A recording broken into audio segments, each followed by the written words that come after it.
Okay, so ngayon naman, ang i-unbox natin ay order natin na TPS.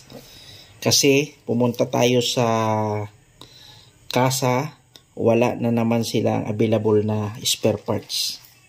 Kaya napilitan na naman tayo sa online. Ayan.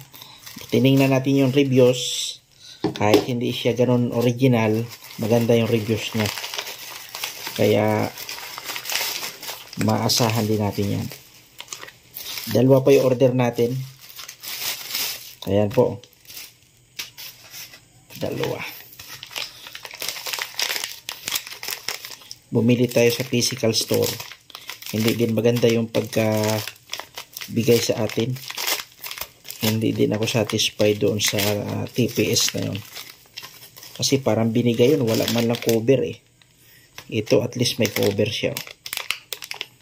Ayan.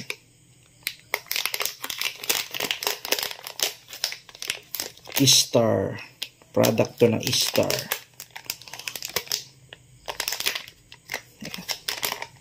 So, buksan po natin. Ito muna isa. Tingnan natin kung pareha silang okay.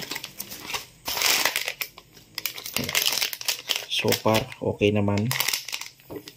So, buksan natin.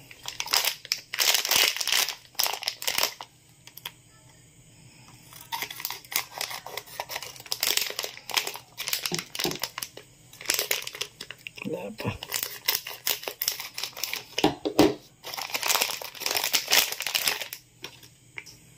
Ayan. So, papalitan natin yung binili nating bago. Papalitan natin ito. Kasi namamatay-matay pa eh. Pati hindi ako satisfied dun sa eco fuel consumption. Medyo malakas sa gas. Nakabase po kasi dito sa TPS kung gaano karaming gas ang ididikta niya doon sa isisignal niya sa ECU para ibigay naman ng fuel pump kung gaano karaming gas at hangin. Ayan. So, kaya napakahalaga po nitong TPS na to. Ayan. Ayos.